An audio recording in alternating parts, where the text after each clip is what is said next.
Quiet's driving me insane. Silence rattles in my brain. Yeah, I gotta get away. Always waiting for the fall, so I built my towers tall, wandering through these empty halls. Break the cycle now, walls are coming down. I gotta make it out. Yeah, yeah, yeah, yeah. Look my fear right in the eye. আসসালামু আলাইকুম everyone, কেমন আছেন আপনারা সবাই? আশা করি সবাই অনেক ভালো আছেন। ফার্স্টে মাইক্রোফোনের কথাটা বলে নিই। আমি যে মাইক্রোফোনটা ইউজ করতেছি সেটা হলো বয়ার, কোন মডেলটা আই ডোন্ট নো। আমি গোপ্রোর জন্য বয়ার LM20 যে মডেলের মাইক্রোফোনটা আছে ওইটা আমি অর্ডার করছি।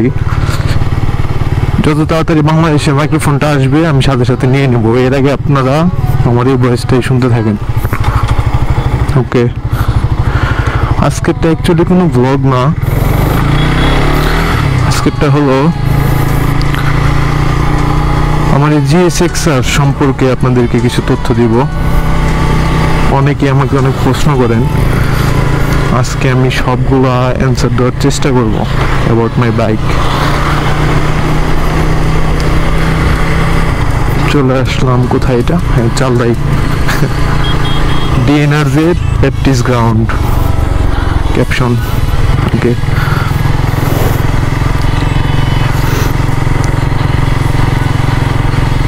বাইকের কিছু সিনেমেটিক শট নেব এখানে।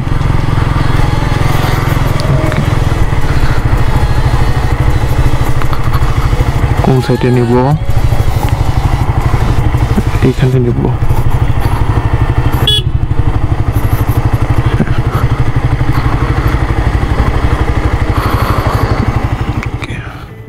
First thing first, this bike is keyless. হ্যাঁ, এটা হচ্ছে এটার সেন্সর। এই সেন্সরটা যদি আপনার বাইকে থেকে এটার 1 মিটারের মধ্যে আপনার সেন্সরটা থাকে, then this bike will start, otherwise it won't. Okay, বাটনটা একবার প্রেস করলেই ইগনিশন পেয়ে যাবে, দেন চাবির মধ্যে স্টার্ট করলে এটা অটোমেটিক আপনার স্পিডোমিটারটা চলে আসবে। ওকে, আর একটা মজার বিষয়, এই বাইকটা জাস্ট আপনি যদি সেলফ চাপ দেন আপনার অটোমেটিক বাইকটা আপনার স্টার্ট করে দেন আপনার দিবে, দেখেন। ওকে, তো চলেন চলতে চলতে আপনাদের সাথে কথা বলি বাইকটা সম্পর্কে।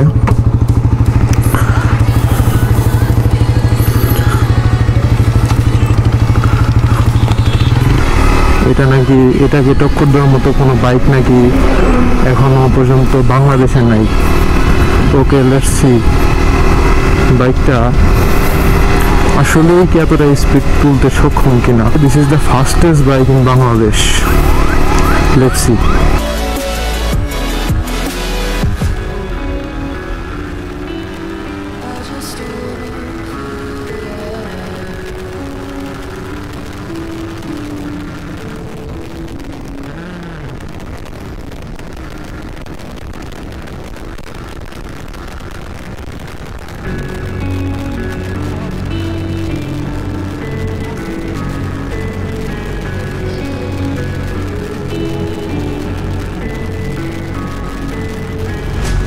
Quiet's driving me insane.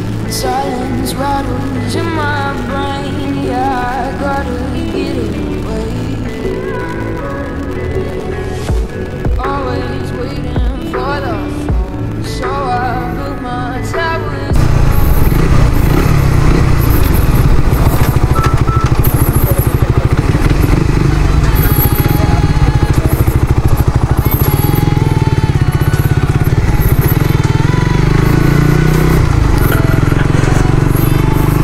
ভাই আবার মেবি 130 এখানে এতটুকু।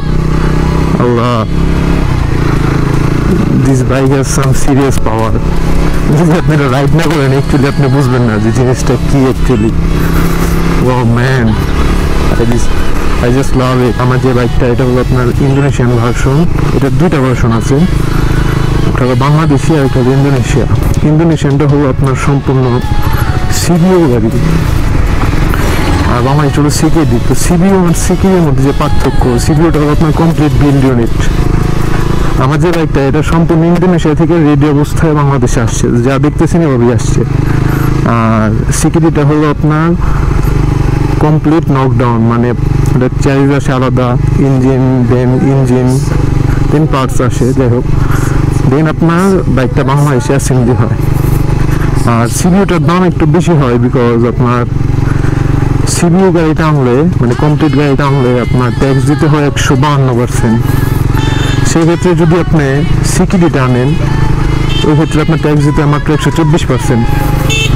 তো সেই ক্ষেত্রে আপনার বাংলাদেশিটা আর ইন্দোনেশিয়ানটা দুটোই বলেন আপনি, দুইটা ডিফারেন্স হিসাব করে প্রায় 50,000 টাকা। এটা যদি আপনার মার্কেট থেকে নেন আপনার প্রাইস পড়বে 4 লাখ। আর সিকিডিটা যদি নেন তাহলে সেক্ষেত্রে আপনার প্রাইস পড়বে অনলি 3,50,000। এটা র্যাঙ্কন মোটরস আনে বাংলাদেশে। আর সিবি আর সিকিডির মধ্যে পার্থক্য আপনার ইন্দোনেশিয়া যে গাড়িগুলো বিল্ড করে ওরা, অনেকেই বলে যে সুজুকি GSX-R এর বিল্ড কোয়ালিটিতে সমস্যা আছে। হ্যাঁ, আমিও বিশ্বাস করি, তবে এটা যে দেখেন, যাই হোক ইঞ্জিনে সুইচ অফ করে দিয়েছিলাম। যাই হোক আপনার এটা যে বিল্ড কোয়ালিটিটা আছে আপনি দেখেন, প্রত্যেকটা সুইচ পারফেক্ট। আর সেম আপনি যদি সিকিডিটা আপনার একসাথে দেখাতে পারতাম তাহলে বুঝতেন যে কতটা ডিফারেন্স। আসলে ওইটার বাটনগুলো আমার কাছে একদমই বাজে লাগে, আমি নিজে দেখছি। ওইটার থেকে এটা শতগুণে ভালো এসব দিকে। আর ইন্দোনেশিয়ানটা আরেকটা মজার বিষয়, এই যে চাবিটা আছে বা যেটাই বলেন সেন্সরের এইখানে আপনার সম্পূর্ণটা লাইট জ্বলে, একটা নীল কালার। যেটা আপনার সিকিডিটায় শুধু আপনার এখানে একটা নীল কালার, মেবি জাস্ট একটা লাইট যেটা আপনার ব্লিঙ্ক করে। তো সেই জিনিসটা খুবই, যদিও খুব ছোট একটা ডিটেলস, কিন্তু জিনিসটা দেখতে খুবই ভালো লাগে। আর আপনার ইন্দোনেশিয়ানটা বা নতুন যে মডেলগুলো আছে এটা দেখবেন আপনি মিটারগুলো সব নেগেটিভ মিটার যেটা বলে। সিকিডিটা হলো আপনার সব সাদা কালো মিটার, সাদা মিটার মানে সাদার মধ্যে কালো লেখা, আর এটা হলো কালোর মধ্যে সাদা লেখা। আমার কাছে দুইটাই ভালো লাগে। তবে আরেকটা বিষয়, বিল্ড কোয়ালিটি নিয়ে যেহেতু কথা বললাম তাহলে আরেকটু কথা বলা লাগে, সেটা হলো আপনার এটা যে কম্পিটিটর আছে মানে CBR ভার্সন 3, এই দুটা বাইকের আপনার প্রাইস দেখেন। ভার্সন 3 যদি আপনি ইন্দোনেশিয়ানটা নিতে চান আপনাকে 5,15,000 টাকা মেবি এখনকার প্রাইস। সেক্ষেত্রে যদি আপনি CBR-টা নিতে চান, CBR-টাও 4.5 লাখের আশেপাশে এরকমই হবে। ওই জায়গায় আপনার এই বাইকটার দাম আসতেছে বাংলাদেশ টাকায় আপনি 3.5, আর এটা নিলে 4, মানে অনেকটাই কম। ভার্সন 3 থেকে প্রায় 1 লাখ টাকা কম, 1 লাখ টাকা বেশি। তো সে তুলনায় আপনার বাইকটা একটু তো কনসিডার করাই যায়। হ্যাঁ, কিন্তু পাওয়ার অস্থির ম্যান। আর আরেকটা বিষয়, এটা যে রেড লিমিটারটা আছে যে দেখতেছেন, ভার্সন 3 বলেন বা আপনার CBR বলেন, মেবি 11তে যে ভার্সন 3 মধ্যে 11 বা 12 ঘন্টা ওঠে। আর এটা আপনার ফুল মানে রেটটা আনলক করে দেখেন আপনি, বড় যাইতে চায়। এটা চালায় খুবই মজা লাগে স্পিডিং করে। এটা যে প্রিমিয়াম সিটটা ওটা তো নাই ভাই, ওটা নাই। আমি তো জানি এটা সিঙ্গেল, ওটা নাই ভাই, এটা না দেখালাম। মানে জাস্ট লাইক এতটুক ভাই, এতটুক সিট কে দেয় আজও। যাই হোক, স্পোর্ট বাইকগুলো অবশ্য পিলিয়নের জন্য চিন্তা করে কখনোই বানায় না। বাইকের ডিটেলস যদিও আপনারা গুগলে সার্চ করলে পাবেন, তারপর আমি একটু বলি। দিস ইজ 147cc ইঞ্জিন, যেটা আপনার 19.4 bhp পাওয়ার আপনার উৎপন্ন করে, আর 40 নিউটন মিটার অফ টর্ক উৎপাদন করে at 9000 RPM A. I am right, I know. বিশেষ গুগল করতে পারেন এখন। আচ্ছা, যাচ্ছি কই,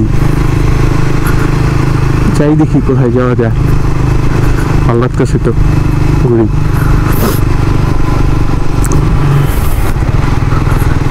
বাইকটা অনেকে ছোট ছোট বলে। হ্যাঁ, যদিও বাইকটা ছোট, অস্থির ম্যান।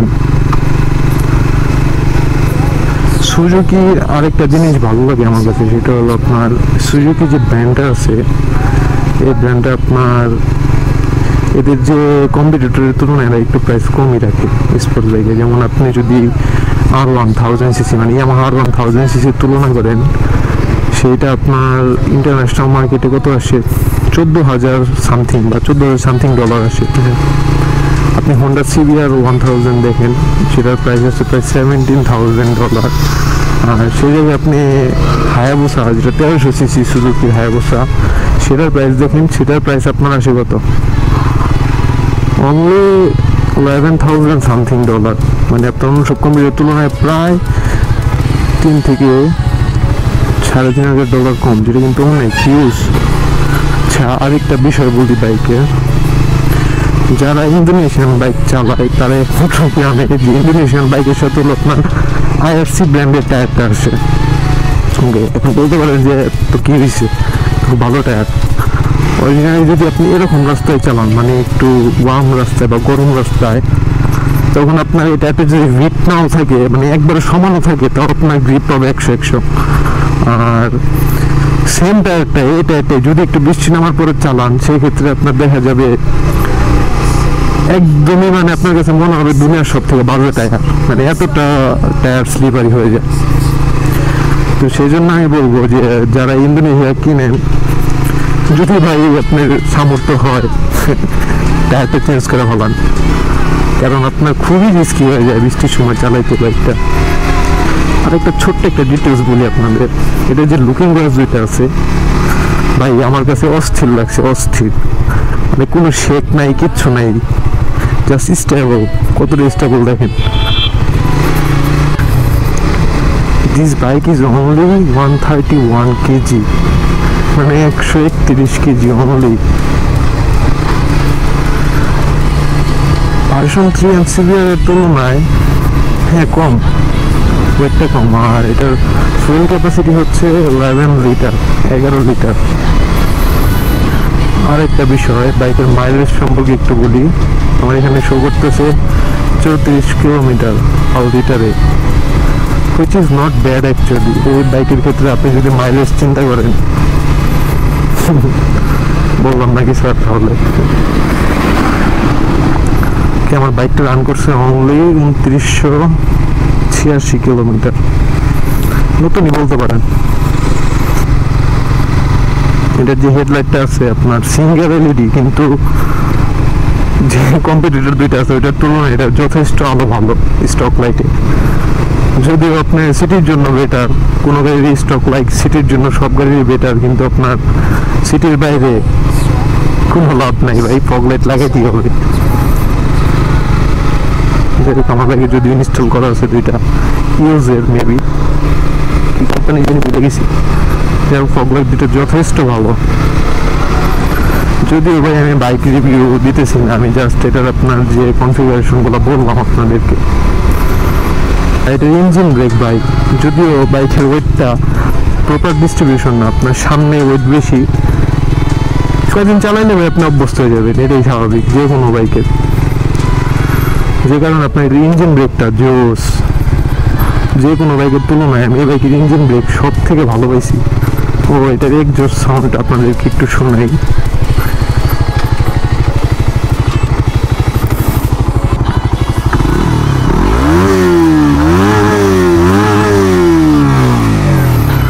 ডুয়েল বেলের এক্সজস্ট ম্যান।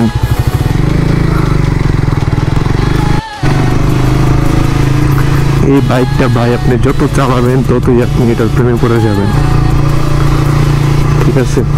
এটা নিয়ে আর বলার কিছু নাই।